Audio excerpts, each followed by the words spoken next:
Now at 10, a $150 million fix for 35W traffic tie-ups. People are saying things like, it's about time. Tonight, the MinPass plan that could have drivers paying up for a quicker ride. They say that fences make better neighbors. Well, people here in Shakopee are about to find out. We'll have the story coming up. And it towers above all other trees in Minnesota's forest. What we just planted here today is going to be here for a long time. The effort to restore the white pine in tonight's Extra. Thanks so much for joining us tonight. Randy is off. Relief could be coming for the rush hour headache on one of the Twin Cities' busiest highways. MnDOT is proposing 2 MinPass lanes on 35W. They would run from Highway 36 in Roseville North to Lexington Avenue in Blaine. Jay Olstead is live with reaction from drivers who spend plenty of time in stop-and-go traffic. Jay? Yeah, Julie, tens of thousands of drivers pass through this stretch every day, and if you're one of them, you know how slow it can get. But if we're willing to pay for it, help could be on the way. As many as 127,000 vehicles, says MnDOT, use it every day. It just plugs up. Yet those who drive 35W between Roseville and Blaine know it's not always the most free-flowing option. Frustrating? Yeah, it sucks. Feels like you're never moving. But help may finally be on the way. People are saying things like, it's about time. Bobby Dahlke with the Minnesota Department of Transportation is talking about a new proposal that would add a MinPass lane in both directions. If it is approved and we do get funding for it, what it will be is that we're adding 2 lanes in the middle of the current roadway, 1 in each direction. MinPass allows buses and carpoolers to use it for free, but people driving alone could pay a fee to use it too, just like they do in the West and South metros. Here's the catch, though. It's estimated to cost between $120 to $180 million, in part because it's a 10-mile stretch. Other options, they say, would cost even more. Anything beyond those 1 lanes, we would have to go outside of our right-of-way, and we would have to purchase homes and property, and it would be a lot more expensive and less effective than what we're doing right now. Would you like that? Oh yeah, I'd do it. The cost doesn't seem to frighten a few of 35W's daily victims. I know they have it south of the cities. If I lived down there, I'd be on it all the time. Who, at the end of the day, wouldn't mind spending some money to save some time. 35W is just congested all the time, and a MinPass 4 lanes there would be so nice. Now, a lot still has to happen. The legislature would have to approve the funding. There'd be some public comment periods, environmental studies. But if all goes to plan, construction can start by 2019. It would last, according to MnDOT, for 3 years. Julie? All right. Thank you, Jay. A Minneapolis man accused of killing his wife and stepdaughter will be in court tomorrow. Gonzalo Galvin is charged with 2 counts of first-degree murder. Court documents say Galvin told police his wife and her 15-year-old daughter had money in backpacks and were going to run away with his young son. Both victims died of multiple gunshot wounds last Friday. Twin Cities Marathon organizers are still drafting plans to try to deal with a Black Lives Matter protest threatening to shut down the race on Sunday. St. Paul Black Lives Matter protesters will march from Boyd Park to the end of the route and, quote, create their own finish line for runners. The protest is intended to draw attention to the recent forcible arrest of 15-year-old Tyree Tucker and last week's officer-involved shooting of 30-year-old Philip Quinn. People who feel like, they can sit around and be silent and not, participate in bringing white supremacy to an end, they're just as guilty as the systems that perpetuate white supremacy. Protesters tell us they are willing to be arrested. St. Paul police will release their response plan later this week. Minnesota police departments have lost their bid to classify most body camera footage as private. The Department of Administration commissioner refused to temporarily wall off the data until state lawmakers pass body camera regulations. Matt Massman said current laws consider the footage public. He urged police chiefs to ask lawmakers to clarify data laws. The only Minnesota prison to never have a fence is finally getting one. Up until now, only a hedge separated the 640 inmates at Shakopee Women's Prison from the surrounding neighborhoods. John Croman explains why prison officials decided now was the time to add a secure border.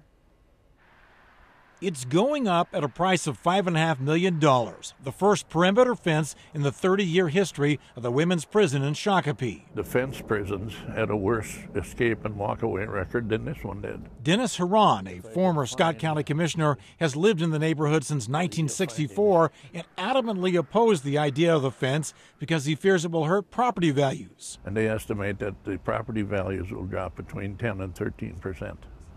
Just based on that fence? Yes. Ron cites the prison's low escape numbers, but when Warden Tracy Belts fought for funding at the Capitol, she said the fence is also designed to protect the inmates from outsiders. Domestic violence.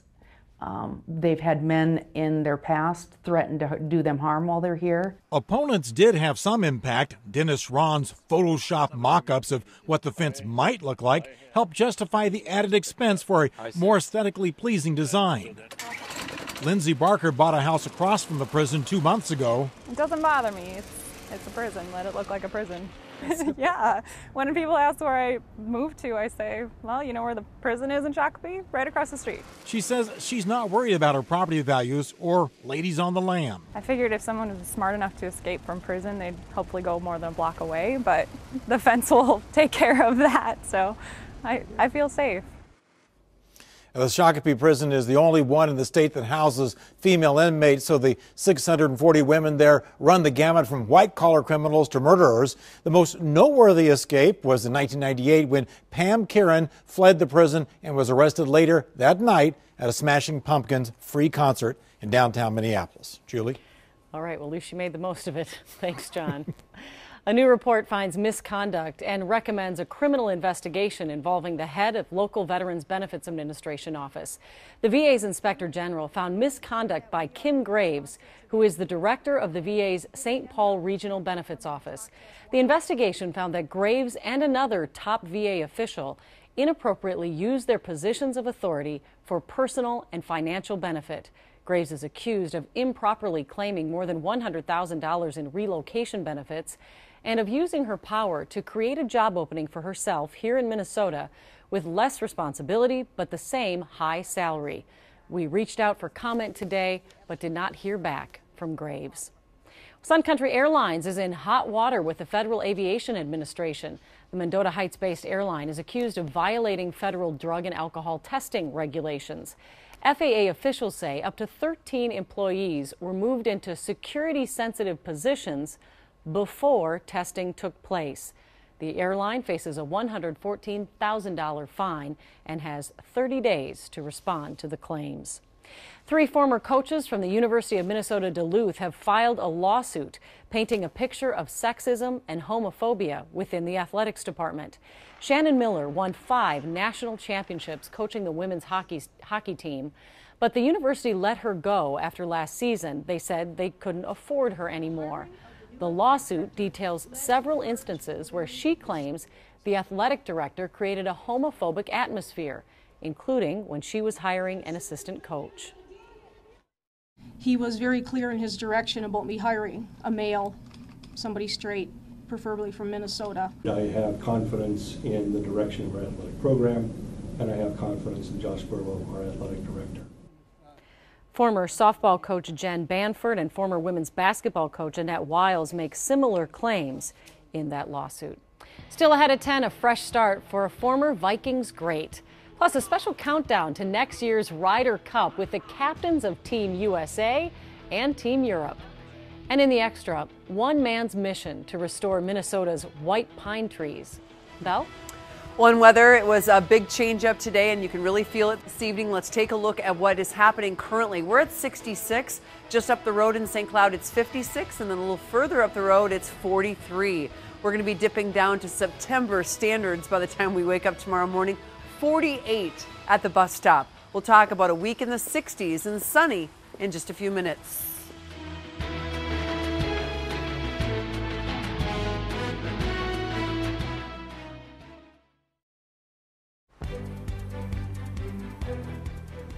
The Minnesota Department of Natural Resources describes the white pine tree as the reigning monarch of Minnesota's forests. It stands taller than any other tree. But the booming lumber business more than a century ago dramatically reduced its shadow on the Minnesota landscape. Still, the value of the towering white pine is not lost on one Minnesota man who's made it his mission to restore the giants. Here's KARE 11's Greg Vandegrift. If you seek glimmers of northern Minnesota's past, isn't this just gorgeous in here? walk the Lost 40 northwest of Grand Rapids. We reach around the backside, Doc? Where visitors can try to hold time. We're touching fingertips. An 1880 surveying error hid these giants from the lumberjacks, so 300 to 400-year-old red and white pines still brush the heavens here. It's the king of the woods, especially here in the Lost 40. The whites are huge. Not far from Minnesota's lost past, walk the woods with Jack Ryla and a bag of white pine seed. The little gems. And you can see the forest future. Well, thank you. I like that. Ryla likes, no make that loves the white pine. The forest's tallest tree with its uneven branches. Planting some 500 future broom-topped shadow makers this day on ground prepared for seeding. We want to keep the Lost 40 around as long as we can, but it's not going to be there forever. What we just planted here today is going to be here for a long time. Ryla really blazed a trail in Minnesota's white pine restoration. My brother and I first saw these lands, and I remember him saying, Jack, these lands just don't grow white pine, they demand white pine. Ryla says others tried but failed, and he lost the first million he planted. But this journey was personal. I grew up in the shadow of the smokestack of the sawmill and the white pine trees. Ryla's family tree is rooted in Northwoods lumber. When the Paul Bunyans arrived, the white pine was a major species, the predominant tree in parts of the forest. From 1850 to 1925, they fell in a big way, leaving, by Ryla's estimates, a fraction of Minnesota's white pine forest. Fortunately, when the harvesting was done here 125 years ago or so, they were going so fast that they left a remnant like this dandy I'm standing by right here. The Big Fork Mill with Ryla's name has been around since 1902 and in the family since the 40s. 500 million board feet has rolled through here, principally white pine over the years, but today a variety. Still, Ryla is far more than a lumberman. I claim to be a pretty avid conservationist. Which takes us back to the woods, a stapler, and paper scraps. By getting the caps on now, they can protect the tree all winter long. Remember the first million white pines he lost? Ryla developed bud capping to keep deer from eating the top bud, which is crucial to growth. But it's so simple, and it's so effective. Yeah, it works. Really works. 3.5 million. 3.5 million white pines, yeah, successfully planted in 3 decades, which Ryla tends to like a garden, even pruning deadly trouble. It kills the limb. Like the fungus, blister rust. People say Jack Ryla was here, and I asked him, well, how do you know? And he said, because I can see the trees have been pruned. Overwhelming at times, but so rewarding. You know, they talk back to me. I turn around and see that tree smiling? I really, you know, it's like we have a conversation together. A conversation that will echo for centuries. Just 300 years ago, that was just a seed. No, that's not very long. Ultimately, Ryla seeks a healthy forest, which includes the lost giants. We really had a debt to pay. And by spending the last 25, 30 years now of my life putting white pine back in the landscape, it's a small payment. Future Minnesotans will be in debt when walking in the shadow of Ryla's white pine passion. The best time to plant a tree was yesterday, but the second best is today. For the KARE 11 News Extra, I'm Greg Vandegrift in the North Woods. Wow. The white pine has been the principal wood at the Big Fork Mill over the years. These days, a variety rolls through there, including aspen, hardwoods, and pines. Any white pines that go to the mill are over mature or damaged from storms. What a legacy. That is impressive. I love that last line, too.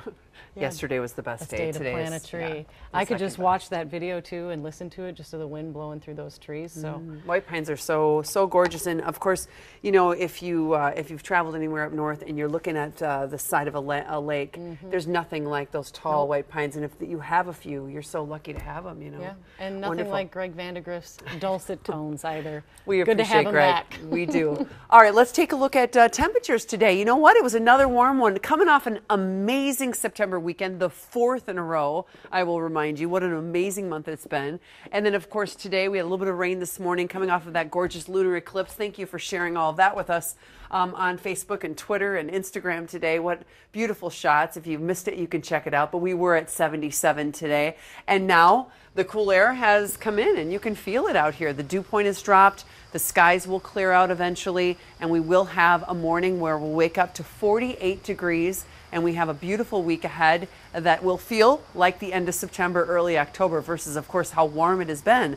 So Jeff Edmondson thought he would look at the difference between last September and this September, and pretty remarkable. It was a lot warmer this September. In fact, as of today, it is the warmest September in history. We'll have to see what happens in the next 2 days and how that differs with the tally. But the bottom line is it was a very wet September. A lot of that rain coming in, some big rainfalls. So we had a fair amount of sunshine, but we had 17 days where rain was actually in the rain gauge, and we had no 50-degree daytime highs. But back last year, we had a number of them. In fact, 3 of them. So a lot warmer and a little wetter on this September. So for tonight, we have the cool front coming through. There it is right there off to our south in central Iowa. And we do expect that clouds from the batch of rain that's on the backside of the low pressure center, or the front, I should say, those clouds will drift in over the next few hours. That'll keep us a little warmer. And then those will drift out in the mid-morning hours tomorrow, and that will allow that temperature to warm back up into the 60s. But we'll start tomorrow at 48. To the north, there could be frost from Brainerd to around Aiken to Duluth and Cloquet and over to Detroit Lakes. And then north of Fargo, from Bemidji up through Grand Rapids and the North Shore, there will be potentially a freeze. So those warnings went out today. Today we did top out at 77. 66 is the average, and we're going to be a tad below that average for the next 7 days. That's a strange place to be. We've been so warm. We do expect the clouds in the morning, and then here comes that sunshine for the rest of the day and really the rest of the week. Look at this forecast. In the 60s for highs, in the 40s for lows, and yes, you're seeing it correctly. No rain. Looks very quiet. We'll have a few more clouds drifting through from time to time. One high pressure center kind of comes and replaces the last one. So a pretty quiet doldrum forecast that is pretty darn nice. Forecast for the weekend in the 60s, another sunny one. And Julie, if you're counting, that's 5 in a row with sunshine. Counting. We love it. Why Thank not? You, Val. Okay. Well, we are just a year away from the start of the Ryder Cup at Hazeltine International Golf Club. And tonight we got the inside scoop on what happens at the one-of-a-kind event. 2016 Ryder Cup captains Davis Love III of Team USA and Darren Clark of Team Europe greeted fans, as well as the governor you see there, at the Orpheum Theater. Nothing matters except the cup, and it takes the game back to it's why we all love it, why we all love to play any sport. You know, it's bragging rights. It's nah. You know, I want it, you know, rather than you. So they do na too. I did not know that. The Ryder Cup gets underway September 27th of next year. So far, about 244,000 people have signed up for tickets. Registration ends on Wednesday. Coming up in sports, a media day for the Minnesota Timberwolves as they look ahead to a new beginning. And with just 7 games to go, the Twins try to keep their postseason hopes alive.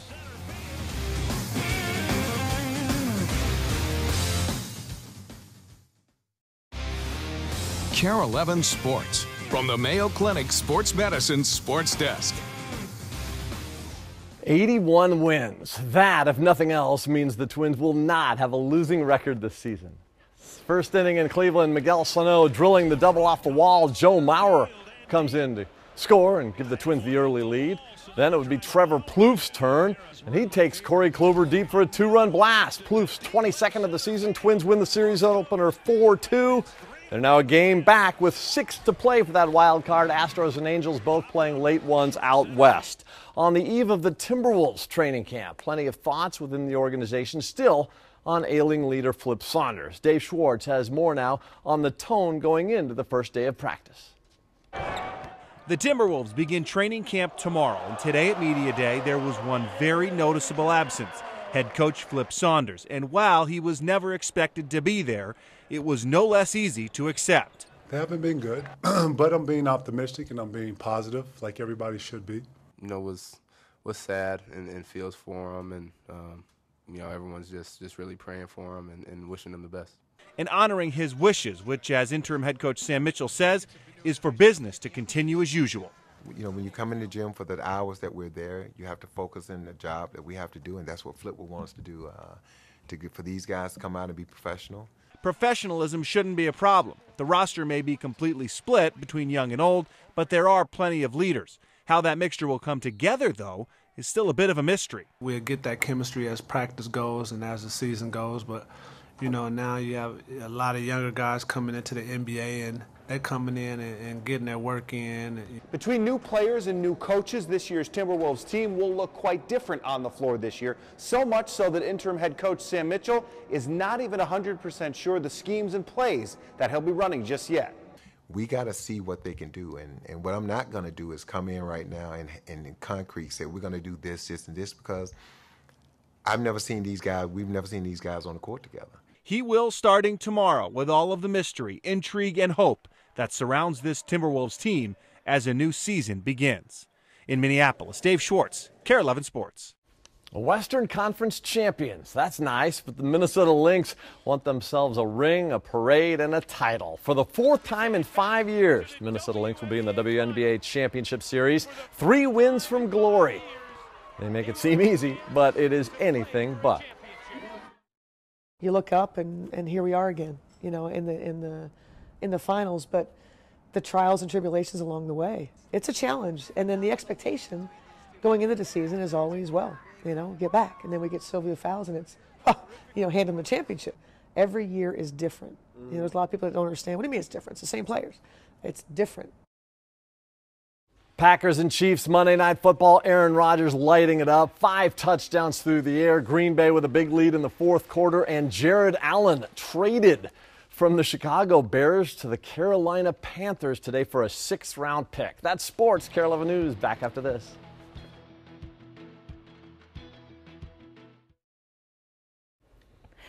Before we go, a hot air balloon ride that had sky gazers doing a double take. Check this out. Looks like an upside-down hot air balloon. Oh my gosh, over it's Las Vegas. tumbling out of control. But if you look closely, you can see a very small basket at the bottom of the balloon, as well as the fake one above it. The sight generated a lot of buzz and even some calls to police. That's almost mean. That's kind of crazy. Bring a jacket tomorrow, right, Belle? It's gonna be cool starting tomorrow. 48 tomorrow morning, 62 tomorrow afternoon. We'll see you tomorrow. Thanks for watching.